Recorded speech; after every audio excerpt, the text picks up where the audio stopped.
Just got back from my evening walk, and it was okay. The neighbors here are actually really friendly, really nice people. Just the people that you meet while you're walking down the street.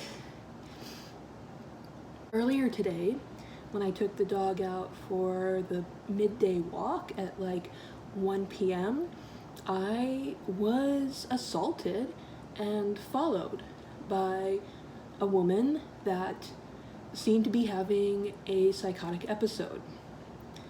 And this happened on my street at the end of the block. This is a dead-end street, so there's only one way in, one way out. I have to walk past there to get out.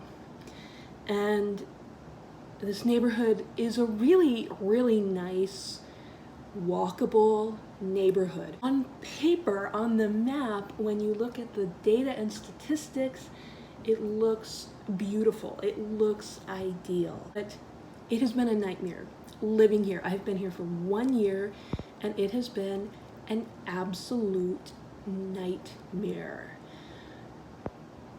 And I don't even want to get into the problems with like the physical space here. That is a completely different issue.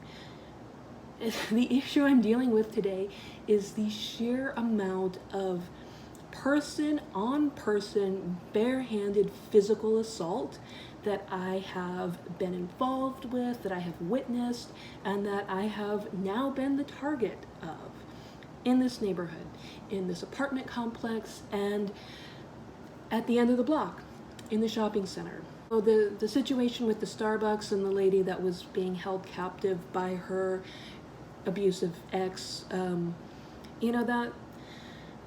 was something happening to someone else that I could sort of come in and be the hero and save the day. And as soon as the cops showed up, I could leave, and I was not really personally affected, other than the fact that I sat outside with this lady for, however long, 20 minutes, 30 minutes, whatever. But in this apartment complex, we had a neighbor directly across who physically assaulted my roommate and stole $100, and I personally witnessed him physically assaulting 2 other neighbors from this apartment complex. This guy was consistently a problem for me, and apparently for his girlfriend too, because eventually she had to call the cops on him, or someone called the cops on him to force him out. She has also moved out now. I don't know what's going on. I never met her, never spoke to her, only saw her briefly. I have a large dog, as you all know. Dog needs walks. I walk him 3 times a day. We went out, and on my way back in, there's only one way in, one way out, only one way to access the apartment complex here. At the end of the block, this lady, she's coming towards me, and she's pushing a baby stroller, and from what I can tell, she looks well-dressed, well-groomed, and there's a shop that sells baby stuff, so a lot of people are hauling around baby stuff and walking wherever, so it just didn't set off any alarms. As she approaches me, she says something, and I walk past, and she comes after me after I have walked past, and I'm not 100% at that time, because I had been having the worst migraine I have ever had in years. So the brain cells are not firing 100%. And she's, at first I'm trying to talk to her, have like a normal conversation. But she is, clearly having some sort of psychotic experience, some sort of psychotic episode, because she's accusing me of stealing her clothes. She says that her daughter, and then she says that she is my mother and I am her daughter. And this whole time she's like beating on me and following me as I'm like, here's the bruise. you know, shielding myself, trying to like hold her back and get away as fast as I can. I'm also yelling and screaming as loud as I can at her to leave me alone. People come out from, I don't know, wherever, and finally like get her away from me so I can come back home. And I had a full-on mental breakdown because because you know, yoga and meditation and spirituality and all of that is, it's important, and it's really helping me keep it together and, you know, keep my life functional. But when you're faced with direct physical violence like that, it's a situation. It's, you know, it's real. It's real.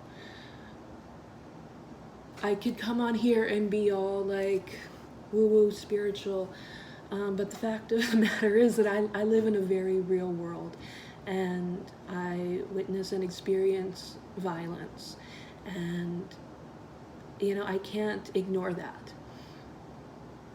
Part of being spiritually awakened is about living in reality, living very close to reality, living without the kinds of delusions that we create in our own minds or that we pick up from society or family, school, whatever.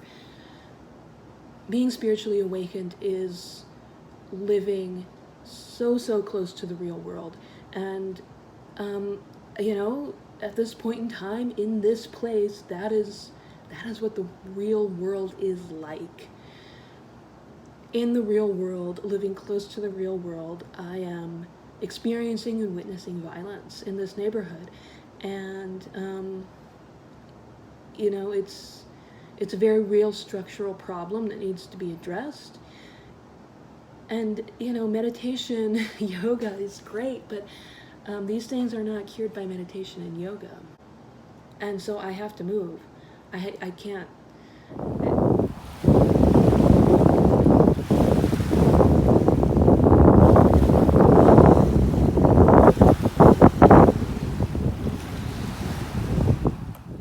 Hey, YouTube.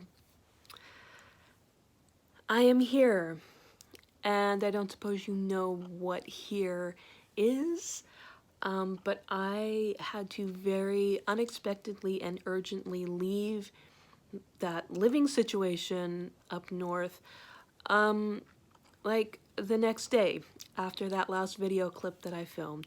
And I'm now here back in the Bay Area, staying with some exceptionally wonderful, kind people. I'm sleeping on their couch. They are so amazing. I love them so much. And they're helping me, you know, get out of that situation. Things went really bad really fast. And I suppose there were red flags that I should have paid more attention to. You know, I guess I just didn't realize that, you know, the other person in the situation was not as willing or able to work through the issues as I am. It was just such a difficult few days realizing that I needed to go, and I needed to go immediately. And packing everything up, putting everything I own in storage. My furniture is still back there. I still have to figure out how to get that out and where it's going, because I need to find housing. I'm, you know, I'm looking here back in the Bay Area. As much as, you know, moving north was an opportunity that I really needed to happen at that time, things honestly just did not go well. And I tried so hard to make things okay. I tried so hard to find work. I tried so hard to keep peace in the home. I tried so hard to like meet people and build a community and rebuild my life up there. And when all of this happened, everyone that was willing and able to help me was back here in the Bay Area. So I, just packed up and left, and I'm back here in the Bay Area looking for housing, couch surfing. These people are out traveling right now, so I'm house sitting for them. They were very, very insistent on, making sure I was going to be here long enough to house sit for them. The whole situation was just so upsetting, profoundly upsetting, that there was really just nothing I could do. And while I could have stayed there, like legally I am still on the lease, I still have the keys, the living situation there was such that, I just wasn't feeling safe. And, the other people in the household were going to make my life a living hell. And, I just can't, you know, packing up and leaving and couch surfing is a much better alternative to what I was expecting to deal with up there. This is one of the things when you hear people talking about spirituality, it's such a positive manifestation. Look at the miracles that are happening. And, I just don't think people want to show or talk about the fact that, just because you're spiritual, just because you can manifest things, doesn't mean that you're not facing challenges still. It doesn't mean that you're not like really having to work. It doesn't mean that you don't have these periods of time where things are incredibly, incredibly difficult during the process of manifesting a new life and making the changes that you need in your life. And I think especially when you start becoming spiritual and realizing that you need to make change in your life, it's incredibly difficult. It is incredibly difficult. It could be incredibly heartbreaking. You could end up couch surfing. You could end up in all sorts of situations that are not spiritual, aesthetic, or whatever. And it's just how things are sometimes. Spirituality can be such a strength. It can be what helps you to move through this time, these challenges and difficulties. Really, I feel protected. I feel spiritually protected. And today I had some rose petals manifest. When I was meditating, praying, making a spiritual connection through the third eye this morning, I had some rose petals manifest out of nowhere, which is an amazing sign that I am being, protected and cared for, and I'm being guided, that I'm not alone in this really really unpleasant situation. It's like it takes time for things to manifest. It takes time for things to work. It takes time for, me to work, to make the phone calls, to go around to all the places, to find the apartments.